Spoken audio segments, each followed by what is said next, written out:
জাহান্নামীরা আল্লাহর সাথে কথা বলবে, আবার ফেরেশতাদের সাথে কথা বলবে, আবার এক দল আরেক দলের সাথে কথা বলবে, যারা অনুসারী তাদের নেতাদের সাথে কথা বলবে, যারা মুরিদ পীরদের সাথে কথা বলবে, এইভাবে এক দল আরেক দলের সাথে কথা বলবে। আল্লাহ সুবহানাহু ওয়া তাআলা বলেছেন যে কাফেররা আল্লাহর সাথে কথা বলবে জাহান্নামে থাকা অবস্থায়। সেই কথাগুলো আল্লাহ সুবহানাহু ওয়া তাআলা পবিত্র কুরআন সূরা মুমিনুন 23 নম্বর সূরার 105 নম্বর আয়াত থেকে 115 নম্বর আয়াত পর্যন্ত উল্লেখ করেছেন।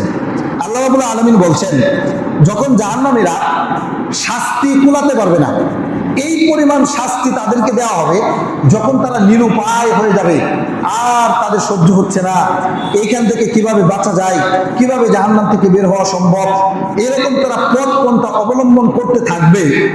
তখন তারা আল্লাহর কাছে যাইবে, গিয়ে বলবে, রব, আমরা এই জাহান্নাম থেকে বাঁচতে চাই, আমাদেরকে এই জাহান্নাম থেকে আপনি মুক্তি দেন।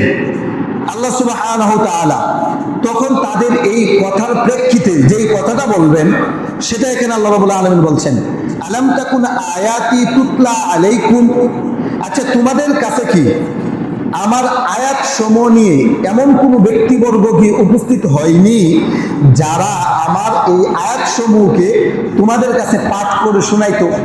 জান্নাত আছে, জাহান্নাম আছে, এটা জান্নাতের পথ, এটা জাহান্নামের পথ, সুদ হারাম, ঘুষ হারাম, জিনা ব্যভিচার হারাম, খেলা দেখা হারাম, জর্দা হারাম, বিড়ি সিগারেট হারাম, এইভাবে কেউ কি বলে নাই তোমাদেরকে? আলাম তাকুন আয়াতি তুতলা আলাইকুম, কেউ কি তোমাদেরকে এইভাবে আমার আয়াত সমূহ, কোরআনের আয়াত, হাদিসের রেফারেন্স দিয়ে তোমাদের কি কেউ কি বলে নাই এই সমস্ত কথাগুলো? ফাকুনতুম বিহা তুকাযযিবুন, এবং তোমরা সেই কথাগুলোকে অস্বীকার করতা। কোরআন হাদিস খুলে খুলে মানুষদেরকে দেখানো হয় এটা জান্নাতের পথ, এরপরে মানুষ সেই পথের পথিক হয় না, ইহুদি খ্রিস্টানদেরকে অনুকরণ করে চলে, সারা রাত্রব্যাপী খেলার মধ্যে মগ্ন থাকে, জান্নাতের পথটাকে ছাইড়া দিয়া জাহান্নামের পথে চলে। তোমাদের কাছে কি আমার আয়াত নিয়ে কোনো ব্যক্তি এভাবে উপস্থিত হয় নাই যাদেরকে তোমরা মিথ্যা প্রতিপন্ন করতা, যাদের কথাগুলোকে তোমরা অগ্রাহ্য করতা, যাদের কথাগুলো তোমরা মান্য করতা না? আল্লাহ সুবহানাহু ওয়া তাআলা যখন এই কথাগুলো তাদেরকে বলবেন, তখন যারা জাহান্নামে তারা উত্তর দিবে, ক্বালু রব্বানা, হে আমাদের রব, অবশ্যই আমাদের কাছে কোরআন হাদিস খুলে খুলে আমাদেরকে বোঝানো হতো, আমরা এটা জানতাম, বুঝতাম, তোমার পক্ষ থেকে বার্তাবাহক আমাদের কাছে এসেছিল, নবী এসেছিল, রাসূল এসেছিল, হযরত উলামায়ে কেরাম আমাদেরকে এইভাবে কোরআন হাদিস খুলে খুলে দাওয়াত দিয়েছিল। কিন্তু আফসোস, আমাদের রব ওয়ালাবাতা আলাইনা শিকওয়াতুনা, দুর্ভাগ্য আমাদেরকে পেয়ে বসেছিল। দুনিয়াতে শয়তানের ধোঁকায় পড়ে আমরা আপনাকে ভুলে গিয়েছিলাম, আমরা নবীর কথা, রাসূলের কথা, আমরা কোরআনের কথা, হাদিসের কথাগুলোকে প্রত্যাখ্যান করেছিলাম। দুর্ভাগ্য আমাদের পেয়ে বসেছিল, ওকুন্না কওমান দাল্লিন, আর আমরা ছিলাম পথভ্রষ্ট। আমরা সঠিক পথের পথিক ছিলাম না, আমরা পথভ্রষ্ট ছিলাম। কিন্তু দুনিয়াতে থাকা অবস্থায় তারা বোঝে না যে তারা পথভ্রষ্ট। দুনিয়াতে থাকা অবস্থায় তারা বোঝে যে খেলার মধ্যে ধর্ম আনবেন না, খেলা তো খেলাই, এটা আনন্দের একটা জায়গা, সেখানে ধর্ম টানবেন না, এখানে কোনো ফতোয়া টতোয়া দিবেন না, এটা তারা বুঝে। অথচ যখন একেবারে পিটিয়ে চামড়া তুলে ফেলা হবে, তখন বলবে যে আমরা ছিলাম দাল্লিন, আমরা ছিলাম পথভ্রষ্ট।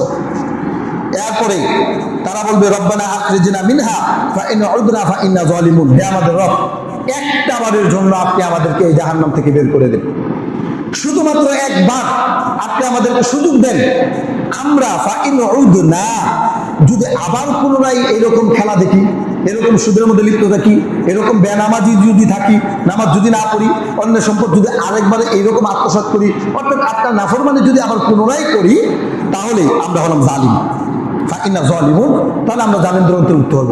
একটা বার সুযোগ কি দেওয়া যায় আমাদেরকে? একবার শুধু সুযোগ দিয়ে দেখেন, আবার আমাদেরকে দুনিয়ায় পাঠান, দেখবেন আমরা সবচেয়ে বেশি আপনার আনুগত্যশীল হব, আপনার নাফরমানি আমরা কখনো করব না, যদি করি তাহলে আমরা জালিম। আল্লাহ সুবহানাহু ওয়া তাআলা এরপরে যে কথাটা বলবেন, কোরআনে আল্লাহ সুবহানাহু ওয়া তাআলা বলছেন, ওয়ালাকসাউ ফিহা ওয়ালা তুকাল্লিমুন, খবরদার, তাই তোমরা আমার সাথে কোনো কথা বলবা না, লাঞ্ছিত অবস্থায়, অপমানিত অবস্থায় তোমরা জাহান্নামে পড়ে থাকো, ওয়ালা তুকাল্লিমুন, আমার সামনে আমার সাথে তোমরা কোনো কথা বলো না। এই আয়াতটা নিয়ে ভাববেন। সূরা মুমিনুন 23 নম্বর সূরা 108 নম্বর আয়াত, এতটুকু গুরুত্বপূর্ণ একটা আয়াত। আল্লাহ তাআলার কাছে আমরা সবসময় রহমতের আশাবাদী। আমরা আল্লাহ রহমত চাই, আমাদেরকে আমাদের বন্ধু বান্ধব ফিরিয়ে দিতে পারে, আমাদের পিতা মাতা ফিরিয়ে দিতে পারে, যে পীরের কাছে মুরিদ হয়েছি সেই পীর আমাদেরকে ফিরিয়ে দিতে পারে। কিন্তু আমরা আশাবাদী আল্লাহর কাছে, আল্লাহ আমাদেরকে ফিরিয়ে দিবেন না।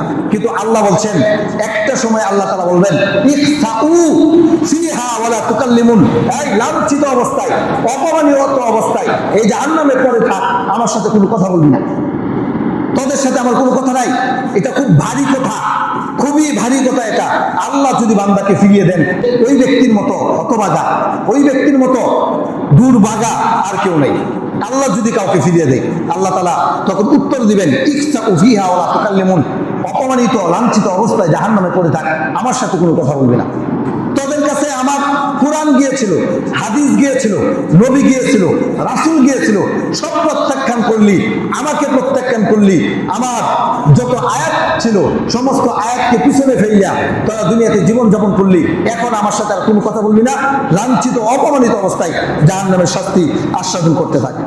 আল্লাহ সুবহানাহু ওয়া তাআলা পরে আয়াতে বলেন ইন্নাহু কানা ফারিউম মিন ইবাদি, নিশ্চয়ই আমার বান্দাদের মধ্য থেকে একটি দল বলতো, কি বলতো, ইয়াকুলুনা রাব্বানা, হে আমাদের রব, আমান্না, আমরা ঈমান এনেছি, ফাগফির লানা, আপনি আমাদেরকে ক্ষমা করুন, ওয়ারহামনা, আপনি আমাদের প্রতি দয়া করুন, ওয়া আনতা খায়রুর রাহিমিন, নিশ্চয়ই আপনি সর্বশ্রেষ্ঠ দয়ালু। এরা হলো ঈমানদার, এরা হলো মুমিন, এরা হলো মুত্তাকি, যারা সদা সর্বদাই তাদের পাপের জন্য আল্লাহর কাছে বলে রব্বানা, হে আমাদের রব, আমান্না, আপনার প্রতি আমরা ঈমান এনেছি, আমরা গুনাহ করে ফেলি, শয়তানের দুকায়, নফসের দুকায়, বিভিন্ন কারণে আমাদের গুনাহ হয়ে যায়, সুতরাং ফাগফির লানা, আপনি আমাদেরকে ক্ষমা করুন। যারা ঈমানদার তাদের গুনাহ হবে, আল্লাহর কাছে ক্ষমা চাইবে, আল্লাহ তাআলা এই কথাই বলছেন ফাগফির লানা, আমার কাছে ক্ষমা চাইছে, ওয়ারহামনা, আমার কাছে দয়া প্রত্যাশা করেছে এবং বলেছে ওয়া আনতা খায়রুর রাহিমিন, আপনি শ্রেষ্ঠ দয়ালু। কিন্তু ফাত্তাখাযতুমুহুম সিখরিয়ান, যারা ঈমানদার ছিল সেই সমস্ত মানুষদেরকে নিয়ে তোমরা ঠাট্টা বিদ্রুপ করতা, মজাক করতা। ফাত্তাখাযতুমুহুম সিখরিয়ান হাত্তা আনসাউকুম যিকরি, এবং এর কারণে তোমরা আমাকে ভুলে গিয়েছিলা, আমার ইবাদত থেকে, আমার স্মরণ থেকে তোমরা বিমুখ হয়ে গিয়েছিলা, গাফিল হয়ে গিয়েছিলা। ওয়াকুনতুম মিনহুম তাদহাকুন, আর তোমরা আমার ঈমানদারদেরকে নিয়া, কোরআন নিয়া, হাদিস নিয়া, শরীয়তের বিধানকে নিয়া ঠাট্টা বিদ্রুপ করতা, যে মোল্লারা এইগুলো বলবে, কোরআনে এইগুলো থাকবে, হাদিসে এইগুলো বলবে, এইগুলো শোনারও দরকার নেই, মানারও দরকার নেই, এরকম ঠাট্টা বিদ্রুপ করতা। আল্লাহ সুবহানাহু ওয়া তাআলা বলছেন জেনে রেখো, আমার যারা ঈমানদার, আমার প্রতি যারা ঈমান এনেছিল, আমার কাছে যারা সদা সর্বদাই ক্ষমা চাইতো, আমার রহমতে যারা আশা করতো, ইন্নী জাযাইতুহুমুল ইয়াওমা বিমা সাবারু, আজ আমি তাদের ধৈর্যের প্রতিদান দিলাম। কারণ দুনিয়াতে ইবাদত বন্দেগী করা এবং আল্লাহর পথে চলা অনেকটা ধৈর্যের বিষয়। আপনি যখন একনিষ্ঠভাবে আল্লাহর পথে চলবেন, দেখবেন চতুর্মুখী বিপদ আপনাকে গ্রাস করে ফেলবে। সামাজিকভাবে বিপদ আসবে, এরপরে আল্লাহর পক্ষ থেকে বিভিন্ন ধরনের পরীক্ষা আসবে, অনেক ধরনের সমস্যার সম্মুখীন আপনাকে হতে হবে। এই সমস্যার সম্মুখীন যখন আপনি হবেন, তখন আপনি ধৈর্য ধারণ করবেন, এই ধৈর্যের প্রতিদান আল্লাহ সুবহানাহু ওয়া তাআলা কিয়ামতের ময়দানে দিবেন। আল্লাহ বলছেন ইন্নী জাযাইতুহুমুল ইয়াওমা বিমা সাবারু, সেই দিন আমি তাদেরকে ধৈর্যের প্রতিদান স্বরূপ পুরস্কার দিব, আন্নাহুমুল ফাইজুন, নিশ্চয় তারা হবে সফলকাম।